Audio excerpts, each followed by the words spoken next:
অবশ্য বাউলদের তীব্র আন্দোলনের মুখে বাউল শিল্পী আবুল সরকারকে জামিনে মুক্তি দিল ডক্টর ইউনূস।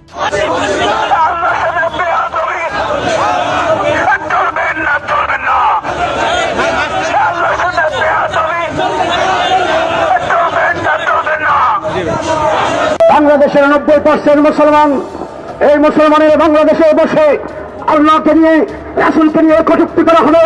বাংলার মুসলমান তা বরদাস্ত করতে পারে না। আবুল সরকার 5 পাস, পঞ্চম শ্রেণী পাস করে সে কোরআনের তাফসীর দিয়েছিল আলিম ওলামার উপর। হেফাজতে ইসলামের নেতারা সারা দেশে অন্যায়ের বিরুদ্ধে প্রতিবাদ করেছিলেন। আল্লাহ এবং আল্লাহ রাসূলের বিরুদ্ধে কিছু সংখ্যক বেয়াদব প্রকাশ্যে চর্চা করেছিল। তাদের জবাব দেওয়ার জন্য শান্তিপূর্ণভাবে রাজধানীতে তারা একত্রিত হয়েছিলেন।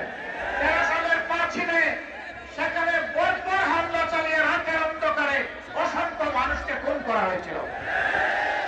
এতগুলো আলেম ওলামা, হুফাজে কেরাম, আইতাম তাদেরকে হত্যা করার পর, খুন করার পর প্রখ্যাত প্রধানমন্ত্রী বলেছিলেন কেউ মারা যায়নি। ওখানে লাল রঙের যে তরল পদার্থ দেখেছেন এটা মোল্লা মৌলবীরা কিছু রং ছিটিয়ে রেখেছিল। লজ্জা! মানুষ খুন করার পরে আবার মানুষের রক্ত নিয়ে উপহাস, এটাই ছিল তাদের বৈশিষ্ট্য।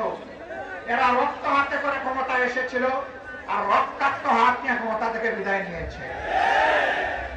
তারা ক্ষমতায় এসেছিল 9 সালে ফেব্রুয়ারি মাসের 25 এবং 26 তারিখ ঢাকার পিলখানায় তৎকালীন প্যারামিলিটারি বিডিআর এর হেডকোয়ার্টারে 2 দিনে 57 জন প্রতিশ্রুতিশীল দেশপ্রেমিক চৌকস সামরিক অফিসারকে তারা হত্যা করার মাধ্যমে তাদের হত্যার অভিযান শুরু করেছিল।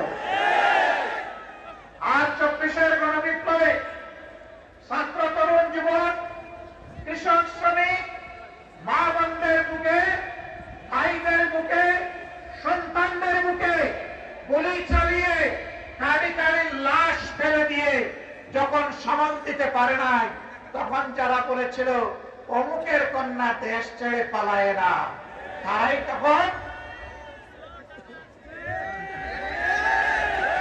তারা কি করেছিল? জমিন দিয়ে হাঁটার, গাড়ি চালিয়ে যাওয়ার সাহস তারা হারিয়ে ফেলেছিল। আমাদের দুঃখ লাগে, আমাদের গর্বিত সেনাবাহিনীকেও এই খুনের কাজে তারা ব্যবহার করার চেষ্টা করেছে। দেশের মানুষের জানমাল, ইজ্জত, আবরুর পাহারাদার পুলিশের কর্মকর্তা এবং সদস্য বৃন্দকে এই উপকরণে তারা ব্যবহার করার চেষ্টা করেছে। বিজিবিকে তারা এই উপকরণে কাজে লাগানোর চেষ্টা করেছে। রাষ্ট্রের একটা প্রতিষ্ঠানকেও তারা ঠিক মতো দাঁড়াতে দেয়নি। বিচার বিভাগ ধ্বংস করেছে, নির্বাচন কমিশন ধ্বংস করেছে, দুর্নীতি দমন কমিশনকে ভবনের নিচে নিয়েছে, মানবাধিকার কমিশনকে তাদের পকেটে ঢুকিয়ে ফেলেছে। এইভাবে দেশের সবকিছু তারা ধ্বংস করেছিল। ফেসিবাদীরা বিদায় নিয়েছে, ফেসিবাদ এখনো বিদায় নেয় নাই। আমরা পরিষ্কার করতে চাই, ফেসিবাদ কালো না লাল, কোন ফেসিবাদকে আর বাংলার জমিনে বরদাস্ত করা হবে না ইনশাআল্লাহ।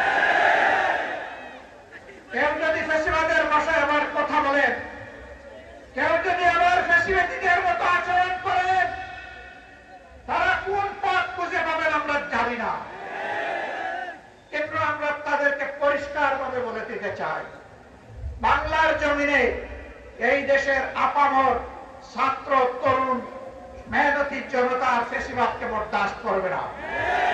আমরা অতীতে রুখে দিয়েছিলাম আল্লাহর পর ভরসা করে, ভবিষ্যতেও কেউ মাথা তুললে তাও রুখে দেওয়া হবে ইনশাআল্লাহ, কাউকে ছাড় দেওয়া হবে না। সম্মানিত বন্ধুগণ, আজান হয়ে যাচ্ছে, আমরা কথা বলবো না।